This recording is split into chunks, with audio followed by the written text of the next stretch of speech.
Hello friends and welcome to VR classes 20। आज हम बात करेंगे अन्य दो महत्वपूर्ण योजनाओं की। आप थंबनेल देख करके तो समझ गए होंगे आज हम जिन दो महत्वपूर्ण योजनाओं की जो बात करने वाले हैं। महिला पर्यवेक्षक भर्ती परीक्षा की जो सिलेबस है उसका ये बहुत ही महत्वपूर्ण भाग है योजनाएं, और यहीं से आपको स्कोर मिलेगा। तो चलिए देखते हैं। उसके पहले यदि आप चैनल पर नए हैं तो सब्सक्राइब जरूर कर लीजिएगा, और यदि वीडियो अच्छी लगे तो लाइक जरूर कर दीजिएगा। ऐसे ही वीडियोस हम आपके लिए परीक्षाओं के अनुसार लेकर के आते हैं। तो चलिए स्टार्ट करते हैं आज की हमारी दो अन्य योजनाएं। सबसे पहली जो हमारी योजना है वह है मुख्यमंत्री कन्या विवाह योजना। जैसा कि आपको नाम से क्लियर है कि यह कन्याओं के विवाह की योजना है। तो चलिए देखते हैं इसके कुछ महत्वपूर्ण पहलू। सबसे पहले हम बात करेंगे तो यहाँ पर हमें कन्यादान जो शब्द है उसको आपको याद रखना है। तो सबसे पहले यहाँ लिखा हुआ है कि गरीब परिवार जो है हमारे प्रदेश के, वहाँ पर जो हमारी गरीब बेटियां हैं उनको जो विवाह में आने वाली जो कठिनाई उनको देखते हुए मुख्यमंत्री कन्या विवाह योजना लागू की गई। अब उद्देश्य क्या है, तो यहाँ पर है कि उनके आर्थिक जो गरीब बच्चियां हैं उनके आर्थिक कठिनाइयों का निवारण, विवाह के अवसर पर होने वाले उनके जो फिजूल खर्च हैं उनको रोकना, और सादगी पूर्ण विवाह को बढ़ावा देना। सामूहिक विवाह के आयोजन के माध्यम से क्या होगा, उनका आत्मसम्मान में वृद्धि होगी और उनकी सामाजिक स्थिति में भी सुधार होगा। तो इस तरह से, और एक दहेज प्रथा जो कि एक कुप्रथा है भारत में, वो उसकी भी रोकथाम में यह सहायक होता है। अब हम बात करें कि योजना के जो महत्वपूर्ण बिंदु हैं वह क्या है, तो योजना के जो लाभ होगा वह किनको होगा, जीवन यापन करने वाले लोग, ऐसे परिवार जो या तो गरीबी रेखा के नीचे हो या फिर मुख्यमंत्री खाद्यान्न योजना के अंतर्गत कार्डधारी हो और जिनकी उम्र 18 वर्ष से अधिक हो। वहां पर एक परिवार से अधिकतम 2 कन्याओं को योजना का लाभ दिलाया जाना है।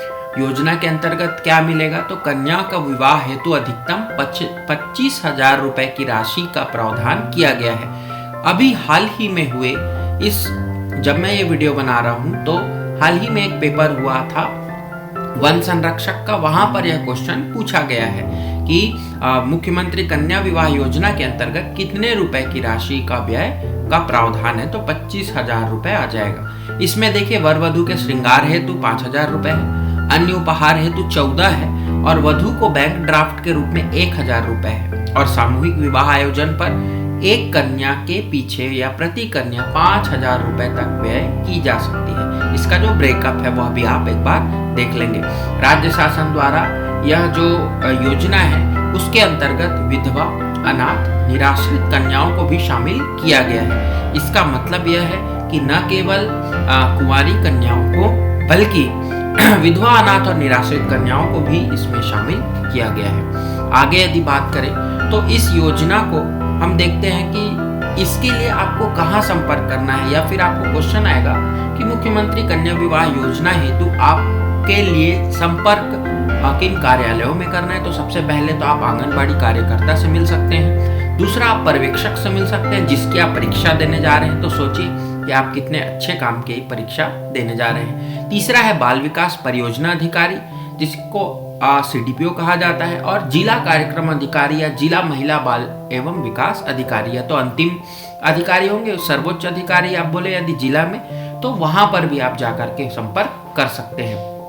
इतने सारे इसके संपर्क सूत्र हैं। तो यह थी आज की हमारी पहली योजना, मुख्यमंत्री कन्या विवाह योजना। बढ़ेंगे हम दूसरी योजना की तरफ, और आज की जो हमारी दूसरी योजना है वह है मुख्यमंत्री बाल संदर्भ योजना। अब बाल संदर्भ का मतलब आप समझ गए होंगे कि यह बालकों के लिए या बच्चों से संबंधित योजना है, बोल सकते हैं बालक हो या बालिका। इस योजना के अंतर्गत जो यहाँ पर आपको खास करके जो इम्पोर्टेंट पॉइंट याद करना है वह है कि योजना का प्रारंभ कब से हुआ, तो यह हुआ 2009 से, और इसका जो उद्देश्य है उसके तहत गंभीर कुपोषित और संकटग्रस्त बच्चों को चिकित्सकीय परीक्षण की सुविधा देना, चिकित्सकों द्वारा लिखी गई दवाइयां एवं आवश्यकता अनुसार बाल रोग विशेषज्ञ की परामर्श की सुविधा उपलब्ध कराया जाना इस योजना का मुख्य उद्देश्य है। अन्य उद्देश्य को बोले तो यहाँ पर आप देख सकते हैं कि इसका जो क्रियान्वयन है या जिस उद्देश्य की पूर्ति कैसे होगी, तो प्रत्येक विकास खंड में माह के 2 दिन क्या मनाया जाएगा, संदर्भ दिवस के रूप में चिन्हांकित करने का प्रयास किया जाएगा। तो 2 दिवस जो भी होंगे प्रत्येक माह के, वह विकास खंड में संदर्भ दिवस जो है उनके रूप में मनाए चिन्हांकित करेंगे। और वहां पर क्या होगा, तो फिर वहां पर किया जाएगा आपके बच्चों के संक्रमण की पहचान। फिर यदि बात करें दूसरी, तो वहां पर है कि निजी चिकित्सक परीक्षण संस्थान में अधिकतम 300 रुपए सीमा तक स्वास्थ्य जांच की व्यवस्था। यदि गवर्नमेंट में वहां पर कोई भी ऐसा फैसिलिटी नहीं है, वह सुविधा नहीं है, तो निजी चिकित्सक से भी परीक्षण वहां पर किया जा सकता है। संस्थान में भी जाकर 300 रुपए अधिकतम वहां पर आपको क्या मिलेगा, सुविधा दी जाएगी।